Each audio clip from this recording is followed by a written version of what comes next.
j'habitais dans la Marne et on avait un champ. Les chasseurs, tous les mois d'octobre, venaient faire une battue dans ce champ. Donc, il y a une fois où ils ont levé un faisan qui s'est envolé en direction du jardin. Donc, forcément, hein, ils ne se sont pas posé de questions. Ils ont tiré en direction quand même du jardin. Au même endroit, l'automne d'après, il y avait des enfants qui jouaient sur le talus, donc en bordure de champ.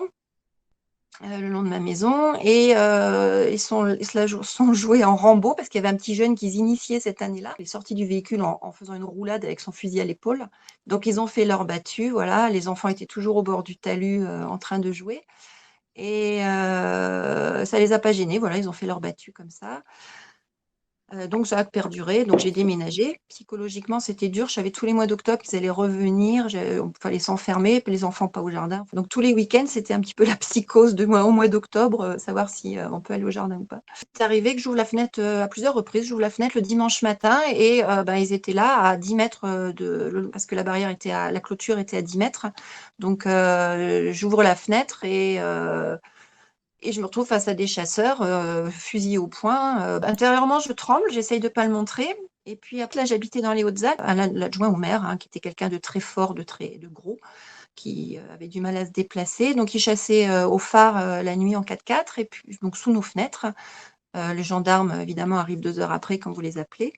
En milieu rural, on subit directement les nuisances et l'insécurité, puisqu'ils tirent, ils viennent tirer, ils viennent chasser, fusil à l'épaule ou carrément au poing le long des jardins.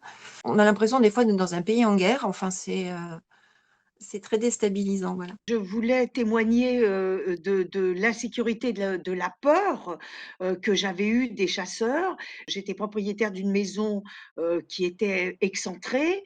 Pendant les 8 ans où j'habitais là-bas, ça a été 8 ans d'enfer, quoi, et j'étais, en permanence, avoir peur de ramasser des balles perdues, juste pour aller travailler ou pour rentrer chez moi, et quand j'étais chez moi, de ramasser des balles perdues par les chasseurs qui chassaient autour de chez moi, qui tiraient sur des animaux au-dessus de chez moi, puisque moi j'avais un terrain qui était entièrement clos, à 1 mètre de la clôture de notre maison.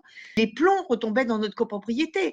Et donc il fallait rentrer tout le monde, les enfants, les chiens, les chats, nous, pour ne pas se recevoir des plombs, quoi. J'ai perdu, il me semble que j'ai perdu 4 chats.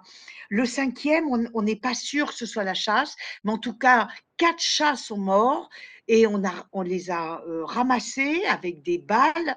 Au début, on l'a fait, puis après, on avait peur, on ne le faisait plus, d'aller leur dire, mais arrêtez de tirer au-dessus de notre terrain. Ils nous ont menacés de nous tirer dessus avec le geste du fusil en notre direction. Les habitants là sont allés se plaindre au maire de la ville et ça n'a changé strictement rien. Tous les habitants, nous avions exactement le même sentiment. Les chasseurs étaient là en toute impunité, étaient protégés et la sécurité des habitants, des animaux, mais rien à foutre. Nous avions le téléphone chez France Télécom, donc nous avions des câbles électriques enfin des câbles téléphoniques de France Télécom. Ils tiraient devant nous sur les câbles et nous n'avions pas de téléphone. Vous savez, dans l'armée française, quand vous êtes sous-officier d'infanterie, la sécurité passe avant tout. Je suis à la fenêtre d'une chambre ouverte, car il faisait beau, et je vois un ami de mon père, chasseur, alcoolique, qui vise un pigeon au-dessus de ma tête, pigeon posé sur la gouttière, et il tire dans ma direction. J'ai eu le temps juste de me baisser.